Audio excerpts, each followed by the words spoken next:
أعوذ بالله من الشيطان الرجيم. بسم الله الرحمن الرحيم. وإذ قال الله يا عيسى ابن مريم أأنت قلت للناس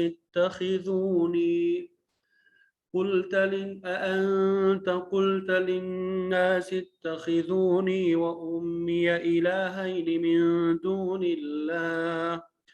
قال سبحانك ما يكون لي أن أقول ما ليس لي بحق، إن كنت قلته فقد علمته، تعلم ما في نفسي ولا أعلم ما في نفسك، إنك أنت علام الغيوب. ما قلت لهم إلا ما أمرتني به أن اعبدوا الله ربي وربكم، وكنت عليهم شهيدا ما دمت فيهم، فلما توفيتني كنت أنت الرقيب عليهم، وأنت على كل شيء شهيد. إن تعذبهم فإنهم عبادك، وإن تغفر لهم فإنك أنت العزيز الحكيم. قال الله هذا يوم ينفع الصادقين صدقهم، لهم جنات تجري من تحتها الأنهار خالدين فيها أبدا، رضي الله عنهم ورضوا عنه، ذلك الفوز العظيم. لله ملك السماوات والأرض وما فيهن، وهو على كل شيء قدير. صدق الله العظيم.